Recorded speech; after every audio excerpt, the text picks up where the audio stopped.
हिमाचल प्रदेश में लगातार हो रही मानसून बारिश के कारण लोक निर्माण मंत्री विक्रमादित्य सिंह ने बुधवार को लोक निर्माण विभाग के सचिव व वरिष्ठ अधिकारियों के साथ उच्च स्तरीय समीक्षा बैठक कर प्रदेश भर में बंद सड़कों की स्थिति का विस्तृत जायजा लिया। बैठक से पहले मंत्री ने विभिन्न क्षेत्रों में मानसून से प्रभावित सड़क मार्गों का निरीक्षण किया और अधिकारियों को निर्देश दिए कि लोगों की आवाजाही बहाल करने के लिए बंद सड़कों को प्राथमिकता के आधार पर खोला जाए। बैठक के बाद पत्रकारों से बातचीत में विक्रमादित्य सिंह ने कहा कि प्रदेश में वर्तमान समय में 312 सड़कें बंद है। विभाग ने इनमें से 12 अगस्त तक 91 सड़कों को बहाल करने का लक्ष्य निर्धारित किया है। उन्होंने कहा कि सड़क बहाली का कार्य युद्ध स्तर पर चल रहा है। विभाग का प्रयास है कि किसी भी क्षेत्र में लोगों को लंबे समय तक परेशानियों का सामना न करना पड़े। लोक निर्माण मंत्री ने बताया कि प्रदेश के विभिन्न जिलों में जेसीबी, पोकलेन और अन्य भारी मशीनरी को प्रभावित स्थलों पर तैनात किया गया है ताकि भूस्खलन और मलबा हटाने का कार्य तेजी से किया जा सके। उन्होंने अधिकारियों को स्पष्ट निर्देश दिए हैं कि जहां भी सड़क बंद होने से गांव का संपर्क टूट रहा है वहां बहाली कार्य को सर्वोच्च प्राथमिकता दी जाए। उन्होंने कहा कि विभाग लगातार जिला प्रशासन और आपदा प्रबंधन प्राधिकरण के साथ समन्वय बनाकर कार्य कर रहा है जिससे सड़कें जल्द से जल्द यातायात के लिए खोली जा सके। मंत्री विक्रमादित्य सिंह ने कहा कि हिमाचल प्रदेश में हर वर्ष मानसून के दौरान सड़कों, पुलों और अन्य आधारभूत ढांचे को नुकसान पहुंचता है। हालांकि इस वर्ष पिछले वर्षों की तुलना में नुकसान अपेक्षाकृत कम हुआ है। उन्होंने इसका श्रेय समय रहते किए गए रखरखाव कार्यों और विभागीय तैयारियों को दिया। उन्होंने कहा कि जहां भी स्थायी मरम्मत की आवश्यकता होगी वहां मानसून समाप्त होने के बाद व्यापक स्तर पर कार्य शुरू किया जाएगा। फिलहाल प्राथमिकता यातायात बहाल करने और लोगों की सुरक्षा सुनिश्चित करने की है। नहीं, लगातार हम इसको मॉनिटरिंग कर रहे हैं प्रदेश में और पिछले कल भी एएनसी और जो हमारे सेक्रेटरी है पीडब्ल्यूडी के उनके साथ मैंने बैठक करी है और लगातार सड़कों को खोला भी जा रहा है। हमारी आज करीबन 312 सड़कें बंद है जिनमें से 12 अगस्त तक कल तक जो है 195 सड़कें खोल दी जाएगी और उसके अगले दिन जो है करीबन 70 सड़कें खोल दी जाएगी और करीबन 600 मशीनरी हमारी जो है वो डिप्लॉयड है जगह जगह पे जहाँ पर भी ऐसी दिक्कतें आ रही है। लगातार जो हमारे सेब बहुल्य क्षेत्र है वहाँ पे हमने इसके बारे में निर्देश दिए हुए हैं। सड़कों को खोलने का पूरा प्रयास समय के ऊपर किया जाए, किसी भी क्षेत्र में लोगों को असुविधा ना हो, ये हमारा पूरा प्रयास है। और इस बार उतना नुकसान भी अभी तक नहीं हुआ है जैसे पहले हमारे मानसून में हुआ करता था, तो उस दृष्टि से भी हम पूरा प्रयास कर रहे हैं कि कोई असुविधा हमारे क्षेत्र के लोगों को ना हो।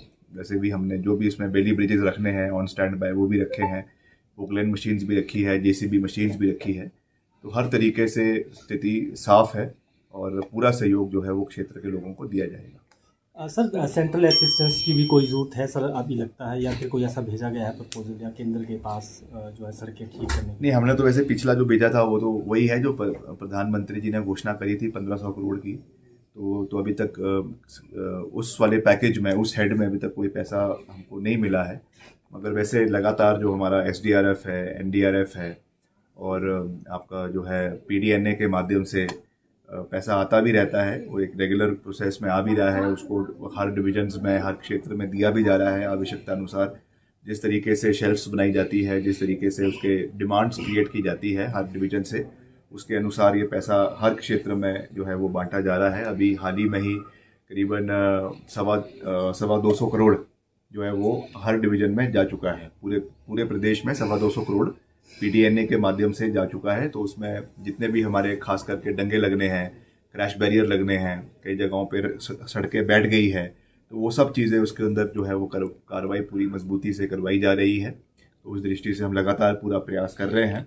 और पहले हमने जो नई सड़कों की बात है वो तो पहले ही मैं कह चुका हूँ कि कई नई सड़कों की हमें अभी स्वीकृति भी मिली है। तो उसका भी मैंने कल चीफ इंजीनियर को शिमला जोन के बुलाया था और उनको मैंने निर्देश दिए हैं कि जो हमारा बागवानी क्षेत्र के लिए, जैसे मैंने कहा कि बहुत महत्वपूर्ण सड़क है आपका छैला नेरी पुल यशवंत नगर, तो उसको जल्द से जल्द उसके टेंडर की प्रक्रिया अगले 15-20 दिन के अंदर, 1 महीने के अंदर पूरी हो जाए, ताकि जैसे ही बरसात का काम खत्म होता है वैसे ही उस पर कटिंग का कार्य शुरू हो जाए, सोल्डिंग का कार्य शुरू हो जाए और जल्द उसका कार्य पूरा हो, जिससे हमारे बागवानी क्षेत्र के लोगों को बहुत ज़्यादा फायदा मिलेगा। भाजपा तो पहले अपना देखे ना, जो उन्होंने diesel petrol all time high पर है। ऑल टाइम जो है पेट्रोल डीजल के क्या कीमतें आज 95 रुपये और 105 रुपये जो है वो डीजल और पेट्रोल क्रॉस कर चुका है। तो पहले तो उसकी जवाबदेही उनको देनी चाहिए। उनको जवाबदेही देनी चाहिए कि हिमाचल में बिटुमेन नहीं मिल रहा है। जो आज ये जगह जगह पे गालियां देते रहते हैं कि सड़कों पे टारिंग नहीं हो रही है, तो भैया टारिंग तो तब होगी ना जब उस रेट पे जो टेंडर हमने दिए थे उस रेट पे ठेकेदार काम नहीं कर रहे हैं। क्यों नहीं कर रहे हैं? वो आपकी जो लापरवाही है, जिसकी वजह से कच्चा तेल हमको सस्ते में रशिया से मिलता था वो मिल नहीं रहा है।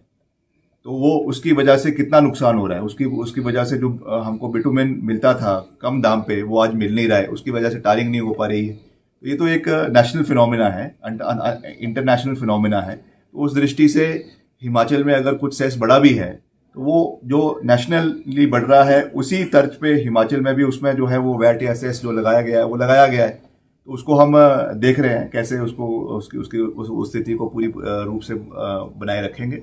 मगर जो ये आज भाजपा वाले उस पर प्रश्न कर रहे हैं, पहले आप बताइए कि petrol diesel all time high पे है। E20 जो आपका ये इसका जो एथेनॉल की वजह से आपने गाड़ियों का भट्ठा बिठा दिया, कितने जो सारे इंजन सीज हो रहे हैं, गाड़ियां सीज हो रही है, उसके बारे में इनकी कोई जवाबदेही नहीं है। जबरदस्ती जो है वो एथेनॉल ब्लेंडिंग करके, हालांकि 2030 तक कहा था कि 2030 तक इसको हम पहले जांचेंगे, उसके बाद इसको इम्प्लीमेंट किया जाएगा। आज इसको जबरन देश के अंदर इम्प्लीमेंट किया जा रहा है। आज गाड़ियां उस तरीके से तैयार नहीं है और उसको जो है गाड़ियों में इंजेक्ट किया जा रहा है, जिसकी वजह से आज कितने लोगों को नुकसान हो रहा है, माइलेज गिर रही है गाड़ियों की। तो पहले इसका जवाब भारतीय जनता पार्टी को जो है वो लोगों को देना चाहिए।